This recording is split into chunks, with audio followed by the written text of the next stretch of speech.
What's up, everybody? Richard here. So I'm checking in with another driving video today because I'm very busy, so I need to try and find some time to get this video done because something happened that was very interesting yesterday.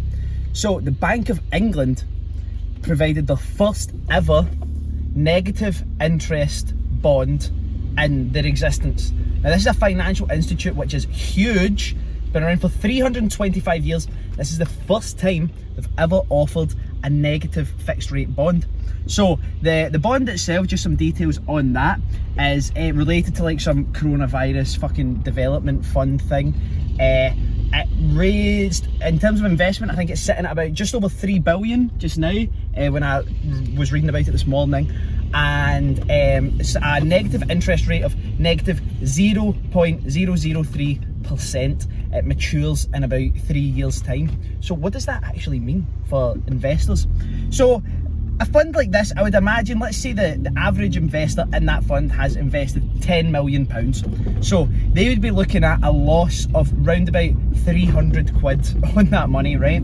So it's not really a huge amount of money, but you're probably sitting thinking to yourself, why would anybody in the world want to invest in a negative rate bond? Like, it's the whole point of investing in anything in general about getting a return. But the thing is, you can still get a return in a kind of weird way from a negative rate bond. You just need to think about the bigger picture. So if you were, just like the normal person who say invests like 10 grand into stocks and shares or something like that, one, I don't actually even know if you would have access to this fund. I haven't really checked eligibility, but I don't imagine you would. It's probably got a minimum investment of 50 to 100,000, I would imagine. But this wouldn't be for you, the people who are your classic maybe stocks and shares ISAs people, they're sitting with products, 1, 2, 3%. That's still terrible, but it's still appreciation to some degree. So those are the kinds of people that wouldn't, take this product. It's definitely 100% not for them. So why would these larger, maybe corporations, higher net worth individuals, why would they take a negative rate bond maybe over a fixed rate bond? I'm going to give you a couple of examples, and this is, this is just my rationale. Like I always say in these videos, these are just my opinion. I've not spoken to anyone who's using this bond, but when I look at it, why is this bond being, one, made? Two, it's definitely paving the way for other negative rate bonds, and we'll talk about some situations where there's been stuff similar to this before in the past. So why would these higher net worth individuals want to, invest in a negative rated bond? So I've not spoken to anyone who's put any money into this bond, so I guess I'm being kind of speculative here. I'm looking from the outside in and thinking, why rationally do I think someone would use that product? So I might be right, I might be wrong, but this is just my opinion. So what I'm thinking is, if you imagine a company posts X amount of profit, right, and they've got X amount of money left in their business at the end of their financial year. Now those liquid funds inside that company will be, you'll be hit with a corporation tax bill of some degree. So that's like 20% odd. So if you think about having, let's say you're a company that has 10 million of taxable income in that account, right? And you see, right, well, we need to move this money somewhere, so can we buy assets with it? So you don't want to acquire any more assets, or the assets you're looking at are maybe volatile. You're like, right, we can't buy any assets. What can we do? Can you move the money offshore? That's illegal and stuff like that. Well, it depends how you structure it, but it's frowned upon anyway. So people are probably thinking, Jesus, what do we actually do here to make this money like safe? So if you think about it as a lump sum of £10 million, how much tax would you pay on that at 20%? Well, 10% would be £1 million, so you pay £2 million in tax. A lot of money, right? A lot of money. So if someone said to you, well, look, we can maybe reduce your tax liability if you look at hosting your money within this negative rated bond at negative 0.003%, and instead of having the tax, or a certain amount of that money, you probably could move all of it in, but let's say you moved a certain amount of that money in, which brought the 20% of taxable income left in that account, brings that number down, and then you're losing 0.003% on your money inside that fund, but you've saved that large chunk of tax liability. I hope I'm explaining this correctly. And this is something that happens in America a lot. You can basically from my knowledge of speaking to Americans I know that have larger businesses, basically they can get away with a couple of years of paying at a lower rate tax bracket, and then they'll get hit with a larger bill maybe year 4 or 5, because the IRS don't miss anything. But something that you'll see loads of billionaires doing, like Bill and Melinda Gates, Jeff Bezos does this, is they alleviate their tax responsibility through charitable donations, or they can write off a certain size of asset as, like, I can't remember the actual term for it, but basically they're saying, we've got these profits, we're using it for this asset that's going to make a big difference, so we shouldn't be taxed on that money because this asset's going to, you know, create XYZ amount of jobs and blah, blah, blah, blah, blah. Or in their charitable donations, they can say, look, I'm donating 500 million in the next 10 years, so they don't get taxed on X amount of their income. So I see that that is a way that people will, you know, get involved in these fixed rate bonds, is to kind of reduce their tax liability. And you know, that's fair. If people want to do that, that's totally up to them, not doing anything illegal. So I wouldn't say that that's a terrible way to do it. Another reason why people might be getting involved in this negative rated bond is, with this being the first, it's opening the door to more, right?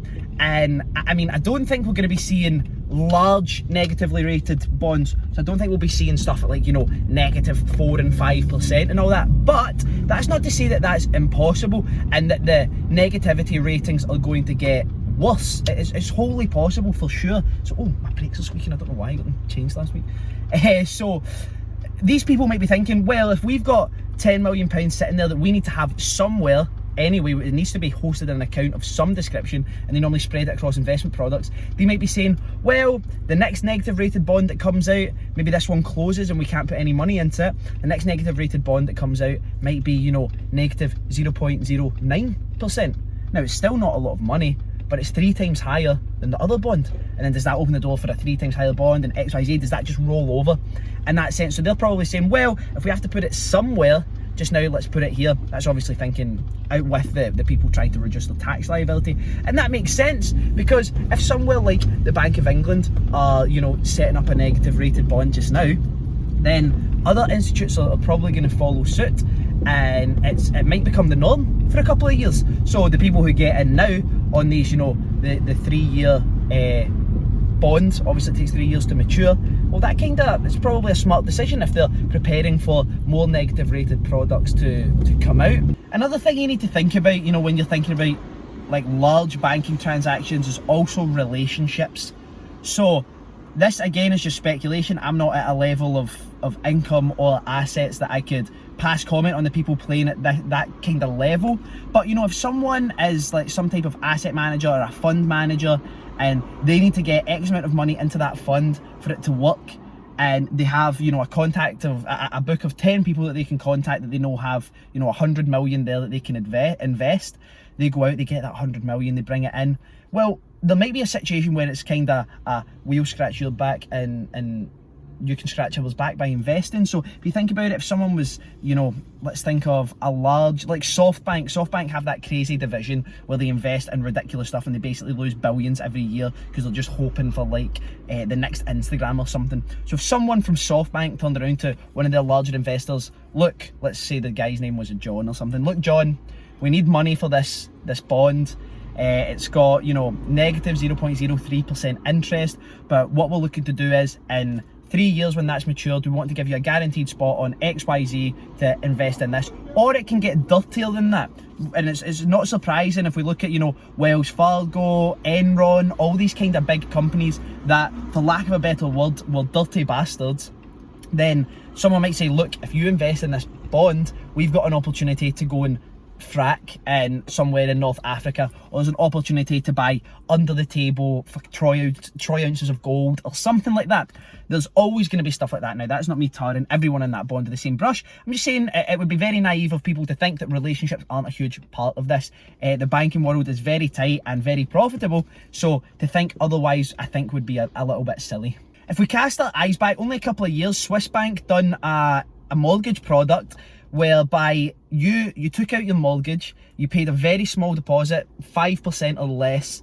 Let's say your mortgage payments were 400 euros or Swiss francs or whatever a month.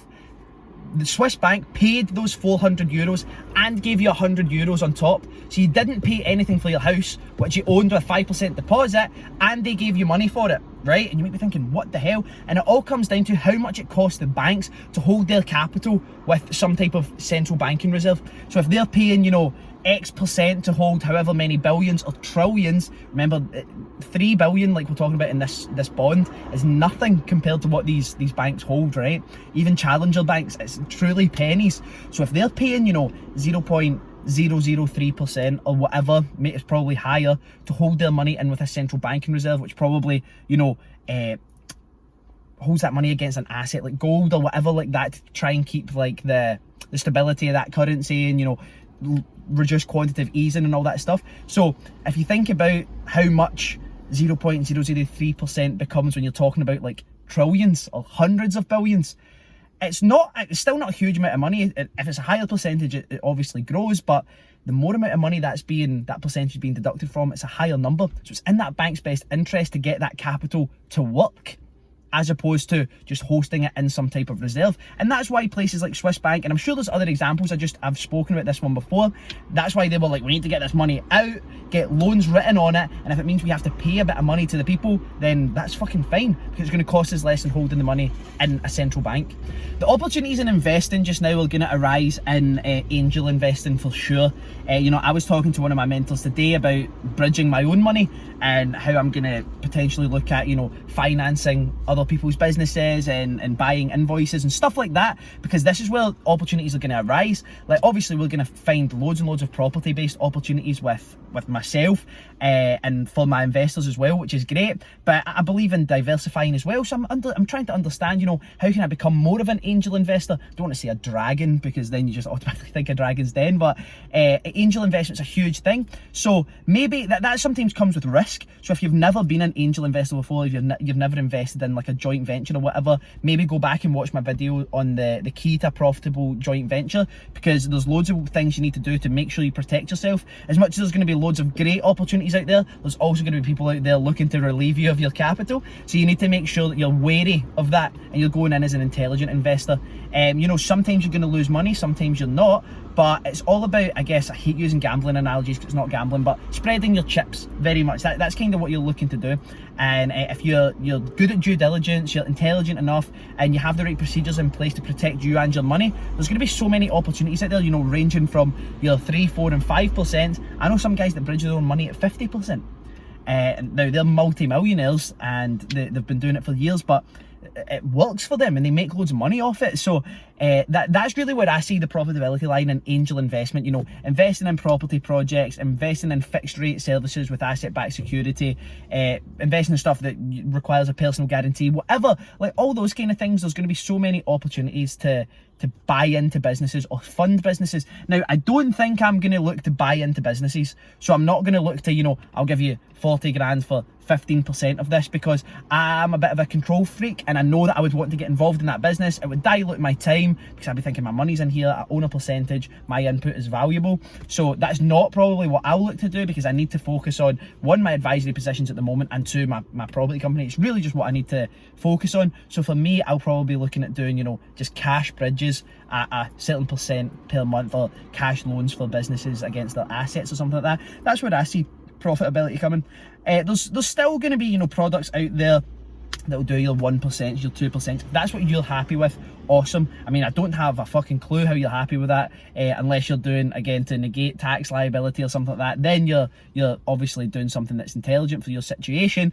But for sure, angel investing is going to be where it's at. Investing in property projects with property companies, investing in businesses that are having cash flow issues, that have outstanding, you know, say 90-day contract invoices. You can buy those invoices and make a percentage, all that kind of stuff.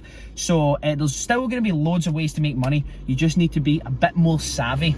And I think trusting all your money in with a bank isn't the most savvy thing in the world anyway. So yeah, that's kind of my opinion on what I think is going to happen. Welcome to disagree. I'm probably going to be wrong in some degree on something. I don't proclaim to be right about everything, but this is my opinion on what the benefits of a fixed rate negative percentage bond are if you're in the right situation.